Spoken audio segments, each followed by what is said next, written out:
ব্যাংকে টাকা দিয়ে ভর্তি করে হলাইছি। স্যার আপনি আমাদেরকে ডেকেছিলেন? হ্যাঁ ডাকিছি। তোমরা দুজন তো খুব কষ্ট করো, খুব মেহনত করো। এখনকার বাজার যেরম চলতেছে, আসলে কি তোমরা টাকা পয়সা কি জোগাড় করছো? না স্যার, যে কয় টাকা পাই বাজার করতেই শেষ হয়ে যায়। হ্যাঁ স্যার, আর যেই সংসারের খরচ, সংসারে গাড়ি টানতে টানতেই শেষ, তার টাকা পয়সা গোছাবো কি? আমি জানি তোমরা টাকা পয়সা জোগাইতে পারো নাই।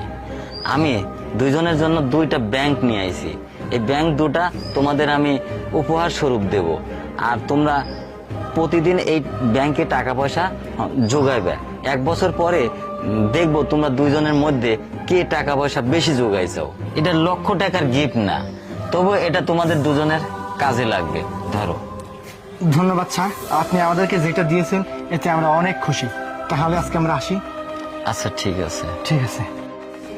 আরে মালিকের এই জায়গায় এত বছর ধরে চাকরি করি, আর কি ধরাই দিল 20 টাকা দামের একটা ব্যাংক।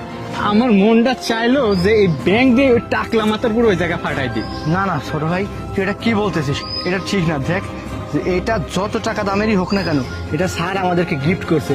গিফট সেটা লক্ষ টাকার হোক কিংবা 20 টাকা দামের হোক, গিফট তো গিফটই, এটা সম্মানের জিনিস, এমনটা বলতে হয় না। চল। স্যার আপনি আমাকে ডাকছেন? হ্যাঁ পিয়া, তুমি আসছো। আমাদের কোম্পানিতে যে দুইজন চাকরি করে, নয়ন আর আমিরুল, ওদেরকে আজকে আমি দুইটা ব্যাংক উপহার দিয়েছি। সেই ব্যাংক দুটো টাকা দিয়ে ভর্তি করা। তোমার একটা কাজ করতে হবে, ওই ব্যাংক দুটো তোমার কিনতে হবে। দেখি তুমি কার কাছ থেকে কিনতে পারো। আচ্ছা স্যার, ঠিক আছে। এক্সকিউজ মি ভাইয়া। জি বলুন। বলতেছি কি, আমার বাড়িতে না ছোট্ট একটা বাচ্চা আছে আমার।